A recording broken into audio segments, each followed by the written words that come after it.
once we've decided to work together, I am going to send you a ton of paperwork. There are the starting document, the parent document that creates all the others is the exclusive right to sell.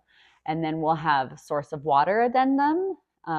Like we'll need your well information. We'll have seller's property disclosure. We'll talk about when and how to fill that out. We will have square footage disclosure, which I fill out. You basically just have to verify and sign. We have a closing instructions that employs the title company that you want to use.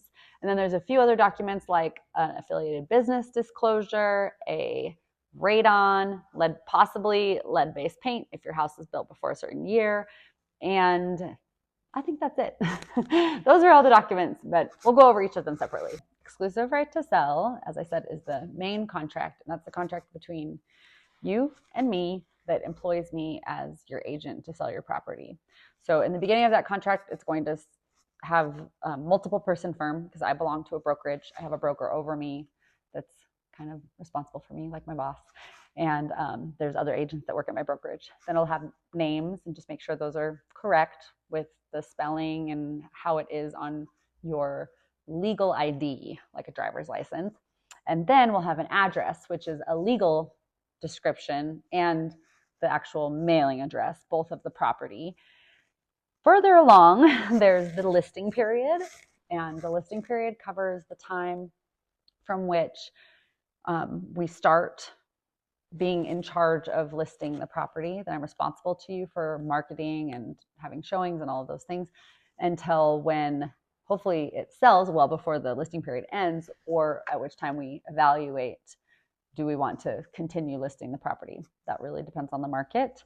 And then further along, there's going to be whether or not we will include holidays and weekends. It's computation of days and deadlines. So if we want deadlines to be extended past holidays and weekends, one box will be checked. And if we want to always have the leeway of not having contact or having things have to be signed on holidays and weekends, another box will be checked. Then this document also outlines my duties to you, the price which we will set and which the property will go on the MLS, the compensation, so what you are willing to pay me, and also if you're willing to pay a buyer's agent, and we can talk about that in detail. And there is going to be a couple other things towards the bottom, like other compensation, and I usually put in if there is photography and videography that you want to keep or retain, that you'll pay me for those items upon closing. I get paid anyways, just reimburse myself for them. Or if it's something you want to hold on to and have the rights to, then I turn the files over to you. The very end of this contract has things about property access, like who can access the property and when, what kind of lockbox I'll use, what MLSs I belong to. All of that's outlined in the contract, and we can go over it in detail if you have questions. That's about it. And this document is the most important document of all the documents because it sets the precedence for everything else we're going to do in our relationship and sets me up to be employed by you. So the other documents besides the exclusive right to sell that you'll be seeing are a seller's property disclosure, and that's going to be the one that you have to do the most work on. I want you to read all the documents, but that one you actually have to read and reply. So you'll look, and it has an extensive list of everything to do with your property, and you'll want to go through that list and look at each section and respond honestly and in detail on things that have happened to or in the property, and even things that you fixed. And if you fixed it, you can just say, like, this has been remedied, and say when. And sometimes we'll even provide receipts and invoices that help with that. You will give those to me, and I'll give them to whoever's interested in buying the property. I don't want you to sign the seller's property disclosure until after we have a buyer, because there can be other things that go on with the property, or maybe you do other improvements or work in the listing period. And we want it to be the most up-to-date and recent information. Once you sign it, it's locked, and we have to recreate the document if you're going to add other items to it. So fill it out and start working on it so that you don't have to do it all at once we go under contract, but wait to sign it and keep updating it as needed until we have a buyer for the property and go under contract. And then we provide it to the buyer and it helps them know what to be looking for.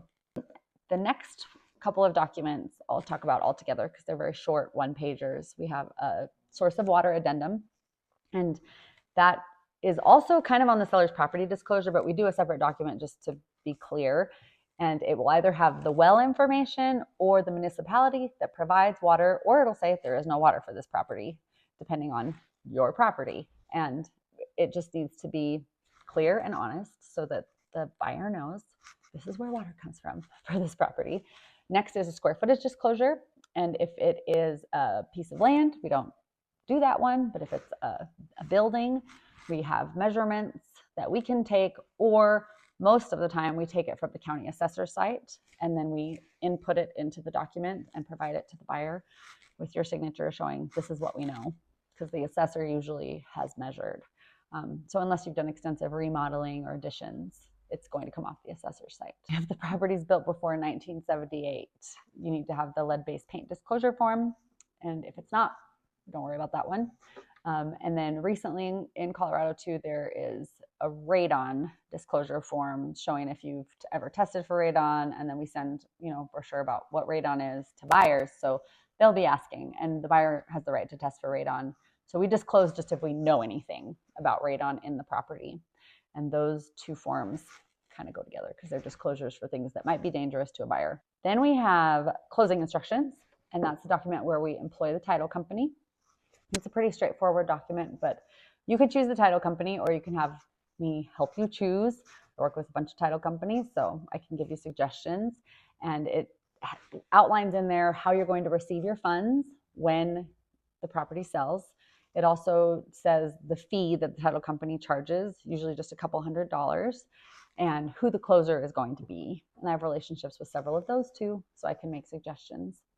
And then finally, we have an affiliated business disclosure. And that is because my brokerage owns a title company and a lending company.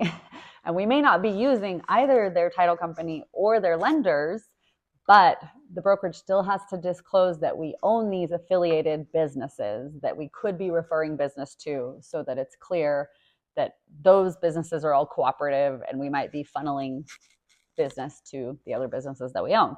So you need to know that, and that's on one sheet. You can read through and ask any questions you have about it. We may not use, again, either their title company or their lender, but we will give you the information. One final thing to know about is wire fraud. And so the closing company that we choose, that closing instruction document that I talked about, will send documents about this too and information. And they usually will use only a secure portal to communicate with you and I, because you and me, because they want to make sure that your money doesn't get stolen. And wire fraud is a real risk today. So there's a disclosure that explains that. Please use the title company's portal. Please don't put any financial information or closing dates in general emails. They need to be in the secure portal. And then when you're wiring money, earnest money, fees, and getting closing money wired to you, make sure you're in direct contact with someone that you know and trust from the financial institution or from the title company, so that you can verify instructions and not have fraud happen.